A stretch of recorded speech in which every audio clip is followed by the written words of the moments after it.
tahun 2025 ini saya harus bisa beli rumah, saya bisa beli mobil, dan saya juga bisa keliling dunia. Udahlah. Emang resolusi gue terlalu muluk-muluk nih. Bye-bye resolusi.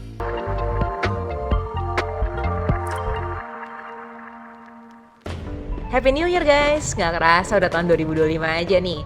Tahun baru gini, kalian ngerasa jadi something new nggak nih? Tahun baru, lembaran baru.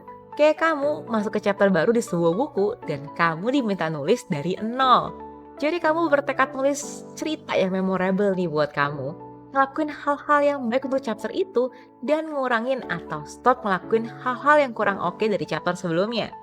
Karena hal itu kamu jadi bertekad buat bikin resolusi tahun baru nih. Sering kan orang nanya, resolusi tahun baru kamu apa? Pernah kepikiran gak sih? Penyebab orang nanya kayak gitu tuh apa? Cuman buat basa-basi? Apa mereka beneran penasaran dan pengen tahu? Kalau kata Dennis Batiner nih, I think most people want a second chance to improve the quality of their lives. The new year offers a blank slate, an opportunity to get things right. When we set New Year's resolution, we use a very important concept called self-efficacy, which means that by virtue of aspiring to a goal and following through on it, I have a sense of control over what's happening in my life. Yang intinya, alasan kenapa orang-orang bikin resolusi tahun baru itu, yang pertama, ada kesempatan kedua untuk memperbaiki kualitas hidup mereka. Kesempatan untuk melakukan hal-hal dengan baik maupun benar dengan menghindari hal-hal yang kurang oke dari tahun sebelumnya. Yang kedua, ada kontrol atas hal-hal yang terjadi di hidup kita. In a way, kita jadi makin sadar atas tanggung jawab hidup kita sendiri. Misalnya nih, resolusi tahun ini kita tuh mau ngurangin makan makanan manis atau berminyak. Simple, tapi ini emang sebuah resolusi. Dimana berarti resolusi tuh gak yang harus melulu sesuatu yang gede banget. Kayak tahun 2025 ini saya harus bisa beli rumah, saya bisa beli mobil, dan saya juga bisa keliling dunia. No. Nggak harus gitu ya. Banyak banget resolusi tahun 2025 ini atau tahun baru yang simple, tapi impact-nya bisa gede banget di hidup. Misalnya nih, resolusi yang berhubungan dengan kesehatan dan kebugaran. Kayak kamu ada planning buat rutin olahraga. Atau kayak Mbak F sebutin sebelumnya nih, ngehindarin makan makanan yang manis atau yang berminyak. Misalnya juga resolusi keuangan. Kamu bertekad buat nabung tiap bulan sejumlah nominal tertentu. Atau yang anak kos mungkin bertekad untuk buat masak seminggu seenggaknya 5 hari nih, dibanding harus jajan di luar. Soalnya kan beli makanan di luar bikin pengeluaran makin besar atau lebih besar ya. Dan selain itu juga makanan di luar itu gak tentu terjaga kebersihannya. Terus misalnya di resolusi hubungan, no. Ini gak cuma percintaan aja loh ya. Bisa jadi resolusinya itu hubungan sama teman atau relasi. Misalnya nih, kamu bertekad buat lebih aktif ikut kegiatan sosial tiap weekendnya nih, biar kenalan atau relasi kamu tuh nambah banyak. Nextnya misalnya di resolusi hobi dan minat. Let's say kamu pengen banget belajar main alat musik, kayak gitar gitu. Dan kamu bertekad harus bisa main gitar secara lancar untuk lagu tertentu sebelum waktu tertentu nih. Terus misalnya juga di resolusi karir. Contohnya nih, kamu pengen mulai aktif cari proyek lain di luar pekerjaan utama kamu. Proyek yang simple mungkin tapi worth it. Ya bisa buat improve portfolio kamu, sekaligus juga nyari tambahan penghasilan juga. Atau mungkin kamu mau cari kerjaan di luar yang menurut kamu lebih baik. Bisa-bisa aja kan.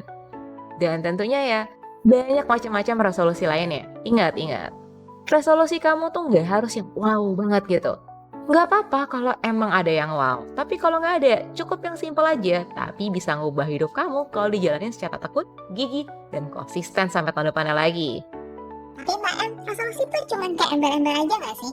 Kayaknya banyak deh orang yang bikin resolusi, tapi ujung-ujungnya ditinggalin dan dilupain gitu aja. Nice question nih Michi.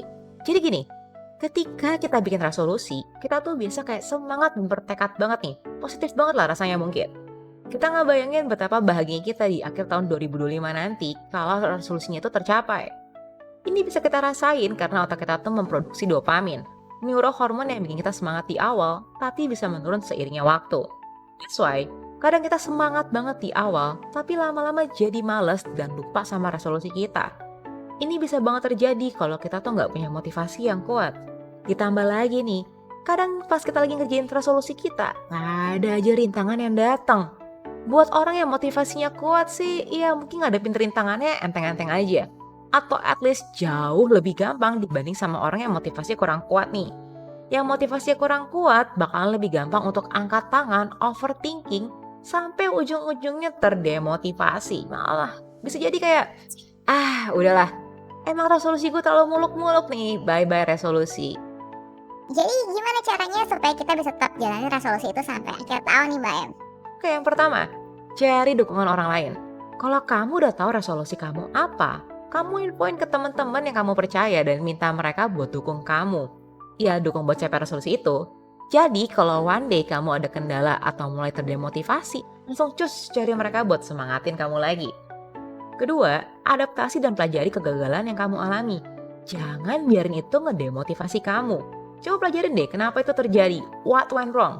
Terus cari jalan keluarnya dan pastiin kegagalan yang sama tuh gak terulang lagi.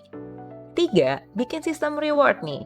Misalnya, resolusi kamu tuh ngurangin konsumsi mie instan atau cuman maksimal makan 1 bungkus mie instan aja tiap bulan ya.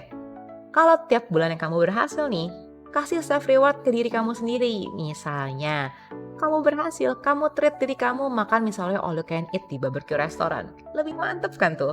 Atau misalnya nih kalau berhasil, kamu beli barang hobi atau koleksi kamu. Mungkin kayak Funko atau pajangan dari Popmart dan lain sebagainya. Terakhir, sayangi diri kamu sendiri. Jangan terlalu keras sama diri sendiri nih. Kalau ada setback, kritik dengan bijak, jangan over.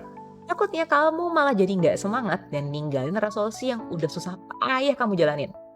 Pada dasarnya, resolusi itu emang kesempatan buat kamu berubah jadi lebih baik daripada diri kamu yang sebelumnya.